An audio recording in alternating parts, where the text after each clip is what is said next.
Davao City's new speed limit ordinance sees 48 violation citations on day 1. The Davao City Police Office Traffic Enforcement Unit DCPO-TEU issued 48 citation tickets for the violation of City Ordinance 0270-23 series of 2023, also known as the Speed Limit Ordinance, on its first day of implementation on Thursday, January 11, 2024. The tickets were issued along Quimpo Boulevard in Coastal Road in the city. The success of the first day's implementation indicates that the information dissemination carried out by DCPO-TEU, City Transportation and Traffic Management Office con CTTMO, Land Transportation Office con LTO, and other units, particularly with the assistance of Trimedia in posting, announcing, and airing the new speed limit in the city, had a significant impact on informing the public. This proactive approach helped to prevent violations and similar incidents, DCPO-TEU said. The activity concluded without untoward incidents around 12 p.m. on the same day. DCPO-TEU attributed the success to the proactive approach in disseminating information, fostering public awareness, and ensuring compliance with the ordinance. Leading up to the implementation, DCPO-TEU and CTTMO conducted an extensive campaign from December 11, 2023 to January 10, 2024. Information, education, and communication, or IEC, materials were distributed in strategic locations to educate the public about the revised speed limits. Before enforcement, CTTMO planned to install 1,526 signages across the city, prioritizing 32 roads,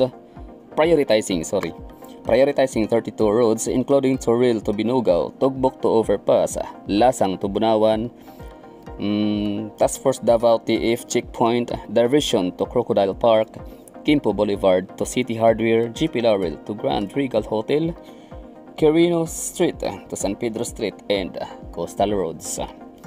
Unlike Executive Order Number 39 Series of 2013, which outlined the three speed limits of 60 km per hour, 40 km per hour, and 30 km per hour, the new speed limit ordinance specifies different speed limits for each type of roads and vehicle. For instance, light vehicles and motorbikes have a maximum speed limit of 60 km per hour on open highways, and it is also 50 km per hour for trucks, buses, and passenger vans. On through streets, it is 40 kph for light vehicles and 30 km per hour for heavy vehicles. Both light and heavy vehicles face a 30 km per hour speed restriction on city streets and 20 km per hour naman on congested streets. According to the ordinance, violations will be fined 1,000 for the first offense, 2,000 for the second offense, and 5,000 for the last, for the third and final infraction. Yun, no? Ang pagkakaintindi ko doon sa binasa ko, malinaw na dito sa Davao City, pinaka-maximum speed limit ho natin dito ay 60 km per hour, at yun ay applicable para sa light vehicles and motorbikes lamang, no? So kung ikaw ay nanonood ho rito na hindi ka taga Davao, ikaw ay taga Panabot, Tagum, tapos papunta ka ng Digos, Kidapawan, o kung saan man, kumbaga balak mo lang ikaw ay dadaan dito sa Davao City, sa diversion road ho natin sa may CP Garcia. So lagi hong tandaan, huwag kalimutan na ang ating maximum speed limit lamang ay 60 km per hour. Hindi ho kayo pwedeng lalagpas pa doon kahit na ang dala mo ay motorbikes, motor or mga light vehicles, no? Tapos kung ang dala mo naman na sasakyan ay mga bus or yung mga passenger vans or yung mga trucks o kung ano pa man ang mga malalaking mga sasakyan, so speed limit mo ay 50 km per hour lamang, or else mahuhuli ka. Tapos para naman sa mga medyo main roads sa Davao, no? Like for example yung mga downtown area, no? Or proper area, mga main roads, for example yung mga Matina, 'di ba? Yun yung mga MacArthur Highway. Yun yung ating Daang Maharlika Highway. So MacArthur Highway, yun po yung Matina papuntang Toril. Tapos yung ating Daang Maharlika Highway, yun po yung sa may Alcantara, sa may Aswila Cove ba? Dun sa may Lanang, sa may Dositani papuntang Sasa. So yun po yung Daang Maharlika Highway. Actually, ang Daang Maharlika Highway is all the way to Panabo City or Lasang lang, no? So, tapos meron ho tayong mga masisikip na daan, like mga pinaka main roads talaga, pinaka main thoroughfare ho natin dito sa downtown area of Davao City na 20 kph lang ho, no? So, regardless kung anong dala mo na sasakyan. Although bawal sa downtown ang mga trucks and buses or yung mga matataas, no? I mean mabibigat, no, na mga trucks. Basta mga truck, may truck ban ho tayo sa downtown area of Davao. So yun lang, no. So kung meron ho kayo makakilala mahagala na kayo ay taga kung kayo ay taga Socsargin, kayo ay taga Bukidnon, kung kayo ay taga Davao del Norte, de Oro, Davao Occidental, Davao Oriental, o taga Caraga region, na wala naman ho talaga kayong balak na dumaan sa Davao City. I mean kumbaga dadaan lang kayo sa Davao City tapos meron kayong dala-dala mga sasakyan. Please be reminded, no? Or yung mga kakilala, no? I-remind nyo ho na meron ho ditong pagbabago sa mga speed limits. So, syempre, ignorance of the law excuses no one, no? So, hindi na po siya pwedeng gawing rason, no? Na ay, hindi ko po alam, pasensya na ho. Kasi dito sa Pilipinas, napaka-common ho natin ng mga Pilipino talagang ginagamit yung hindi natin alam card, yung parang ignorance card, parang gano'n, no? Blind or innocence card, gano'n, no? Na ay, pasensya na ho, di ko alam, bawal pala, di ba? So, isang malaking kamangmangan ho yun, mga hagala, and sad to say, sorry na lang kayo kasi hindi po yun talaga i-effect dito. Hindi siya effective na sa Davao. So kapag violation is violation. So yun lang, no? Laging tandaan. 60 km per hour o ulit-ulitin ho natin. Ang pinaka maximum speed limit ho natin sa pinaka open highways ho yun, no? For example, yung diversion road, CP Garcia. So 60 km per hour, and yung 60 km per hour ay applicable lang ho yun para sa mga light vehicles like mga sedan, no? Pwede, mga kotse. Tapos sa mga motorbikes.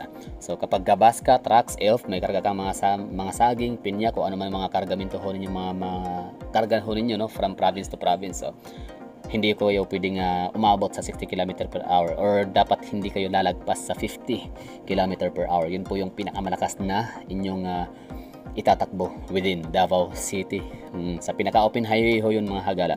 Tapos kapag ka naman ikaw ay nasa downtown area, basta be mindful, no, meron ho tayong mga signages ho nakalagay na 30 km per hour, 20 km per hour. Basta laging tandaan, the more na mabigat ang iyong sasakyan, the more na malaki ang iyong sasakyan, the more na mas mababa ang iyong takbo. Basta laging tandaan, motorbikes and light vehicles lamang ang pwedeng tumakbo ng 60 km per hour. Pinakamataas ho yun. Tapos dito sa downtown, regardless kung anong klaseng sasakyan ang dala mo, 20 km per hour. So para sa akin, bilang isang Davaoenyo na lagi ako nakakita ng mga insidente, araw-araw na lang lagi na may nasasagasaan, na side sweep, na nalatayan, patay, di ba? So yun, nakakalungkot na isipin yun kasi kahit anong okasyon, mapapasko o Holy Week or New Year, no, talagang may nangyayaring ganun mga sakuna, mga insidente. So sabi ko nga, parang Davao City is no longer safe, no? Hindi na siya ganun ka-safe unlike before. Siyempre, maraming sasakyan. Tapos worst case pa dyan, marami na nga sasakyan, matulin pa ang takbo. Alam nyo yun? So dati kasi, kunti lang yung sasakyan sa Davao, pero mabagal na naman na takbo. So ibig sabihin, parang kasi ganun yun eh, kapag marami sasakyan, expected ho talaga yan, na mataas talaga yung chances, no, na makasagasa ka or masagasaan ka kapag marami sasakyan. So more vehicles can lead to many counts of traffic incidents, no? I mean vehicular accidents and traffic incidents. So paano matabang mga insidente or aksidente dyan, mga hagala. So para sa akin as Davaoenyo, agree ako dyan, no, sa binago na speed limit and ordinances or speed limit ordinance dito sa Davao, which is very good, no? So kudos sa ating LGU of Davao. Congratulations para sa atin ho to lahat, no? Para sa ating wala problema sa akin, sa iyo, sa atin ng mga physically fit, no? Kayang tumakbo, kayang lumipad, mag-dash na parang si no, si The Flash, no? So what if yung kumusta yung mga matatanda, 'di ba? Mga senior citizen, mga pilay, kumusta yung mga bata, 'di ba? Yung mga buntis. So it's a very good yes to me, no? Saludo ako sa LGU at talagang hindi na talaga pinalala pa ang sitwasyon. Hindi na kailangan umabot ng ilang daan or libo ang magiging biktima ng vehicular accident within the vicinity of Davao. So umaksyon na kaagad. Ganun yun, no? So congratulations sa ating mga taga Davao for having such a good with political will, for having a efficient and very competitive and smart and yun, honest to goodness na ano natin, no? Napakasipag ng mga LGU officials. So yun lang.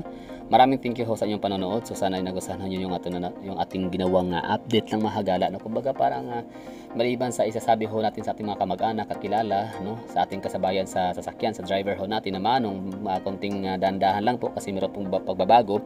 Ito ring mga video, no, na i-share ho natin.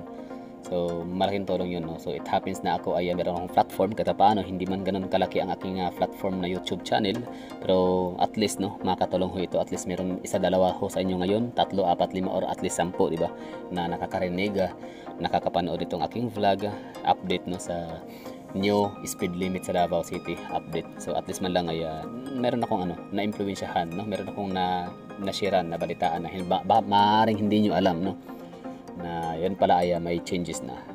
That's all for today's video. Thank you for watching and enjoy the rest of the vlog, no? Kasi hanggang 15 minutes ho ito, hanggang sa may Tulip Drive, sa may Coastal Road, Junction 1, sa may Times Beach. Halong kamura, ingat lahat and stay safe and bye bye.